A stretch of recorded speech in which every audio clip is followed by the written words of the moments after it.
this is a strange thing. I remember it vividly, and I don't like to think this way, and I don't want these things coming through in my dreams.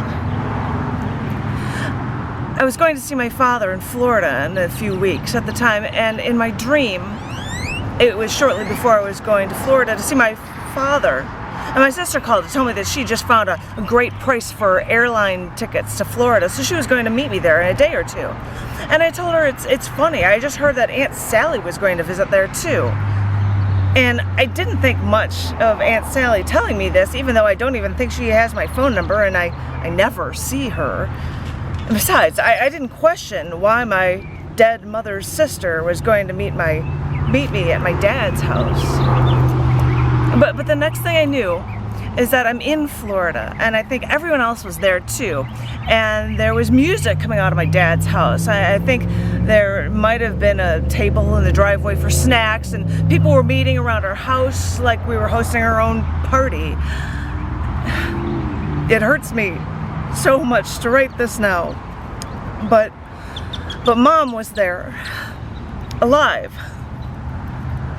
She was sitting in a chair, kind of like how she'd sit in the driveway in a chair for 15 minutes to get some sun. I used to sit in the driveway with her like that. But she was there, sitting in a chair, probably because the chemo made her so tired, and, well, that's when she had leukemia, and she didn't even want to stand up. Well, she was there, and people were mingling, and every once in a while someone would talk to her, but, you know, it wasn't like everyone was amazed that she was alive, sitting there. This was just a party. And no one seemed to say anything about Mom, and I was there for a few minutes, and I saw at one point that she was sitting alone, so I walked over to her. And you know, it reminded me of when we saw my mom when she first found out she had breast cancer. And the sisters were with Dad in the front of the house because, well, we figured out where everyone was going to sleep at that time. And I went to Mom and I got serious, and I asked her how she was really doing. And that's when she cried. And she said she also had cervical cancer. And she was about to have surgery for a radical hysterectomy. Well, you know, this moment reminded me of when I got serious and I asked her how she was really doing.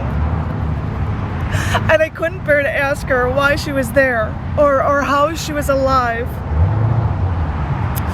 I know how anything would make my mom cry, and I didn't want to do that to her. So I finally walked over to her. She looked up at me. All I could say was, "I love you." And Mom sounded like she was about to cry, and she said, "Oh, don't." And that's when I woke up.